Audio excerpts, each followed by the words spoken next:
This is Todd Wall from Aquatongue Media. I want to discuss an article that I saw, and the headline is, "Does Japan's mega quake alert mean the big one is coming?" The reason I wanted to share this article and review it was a couple of days ago I saw an alert. I'm on Twitter, I guess it's X now. I'm on X, and basically I saw a headline indicating Japan was on alert for like an incredibly strong earthquake, and it sort of captured my attention. I didn't see any follow-up on it, and then I saw this article, so I wanted to review it in detail. So the article begins, "On the face of it, the earthquake that struck southern Japan on Thursday was not a big deal. The magnitude 7.1 quake did little damage, and the tsunami warning was quickly scaled back. But the earthquake was swiftly followed by a warning, one which had never been given before. There was," Japan's meteorological agency said, "an increased risk of a major earthquake. Japan's prime minister has canceled a planned trip to a summit in Central Asia to be in the country for the next week." For many in Japan, thoughts turned to the big one, a once-in-a-century quake that many had grown up being warned about. Worst-case scenarios predict more than 300,000 dead, with a wall of water potentially 100 feet tall striking along the East Asian nation's Pacific coast, which sounds terrifying. And yet, the overwhelming feeling that Masayo Oshio was left with was confusion. "I am baffled with the advisory and don't know what to make of it," she admitted to the BBC from her home in Yokohama, south of the capital, Tokyo. "We know we cannot predict earthquakes, and we have been told the big one is coming one day for so long, so I kept asking myself, is this it?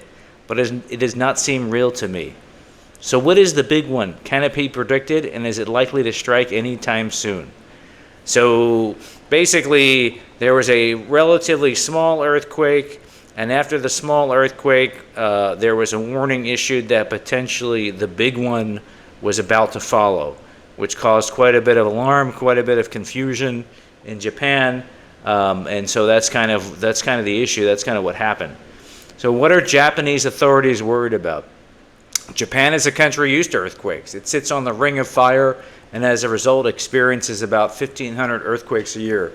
The vast majority do little damage, but there are some, like the one which struck in 2011, measuring magnitude 9.0, sending a tsunami into the northeast coast and killing more than 18,000 people. But the one that authorities fear may strike in this more densely populated region to the south could, in the absolute worst-case scenario, be even more deadly. Earthquakes along the Nankang Trough, an area of seismic activity which stretches along Japan's Pacific coast, have already been responsible for thousands of deaths. And it goes on. I'm going to skip some of these sections. It goes on and talks about a little bit of history. But I thought that this picture right here was very instructive. So the Nanking Trough is basically stretches along the southern east coast of Japan. You can see there's a lot of seismic activity there. And if you have seismic activity there, it can cause a tsunami on that coastline of Japan. So it looks like the trough is a little bit south of Tokyo. So Tokyo itself would probably be spared in this scenario, but there's a lot of populated areas along that southern eastern coast of Japan that could get inundated with water. So these so-called mega thrust earthquakes tend to strike every 100 years or so, often in pairs. That's interesting. The last ones were in 1944 and 1946. Experts say there is a 70 to 80% chance of a magnitude 8 or 9 quake striking somewhere along the trough in the next 30 years, with worst-case scenarios suggesting it could cause trillions in damage and potentially kill hundreds of thousands.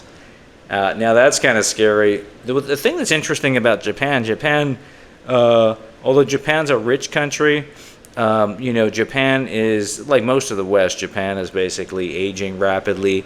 And Japan is a very indebted country. If you look at the debt to GDP ratio, it's the highest in the world. I think it's close to, it's between 200 and 300%.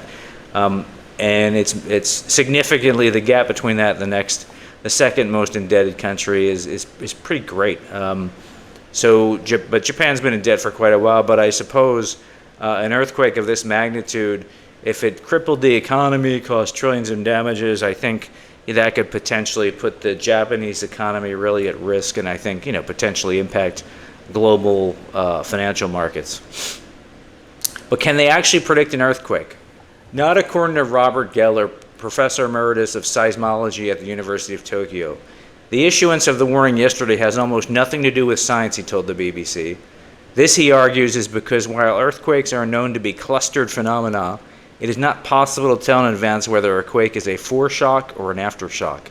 Indeed, only about 5% of earthquakes are foreshocks, said Bradley and Hubbard. However, the 2011 earthquake was preceded by a 7.2 magnitude foreshock, they note, one which was largely ignored.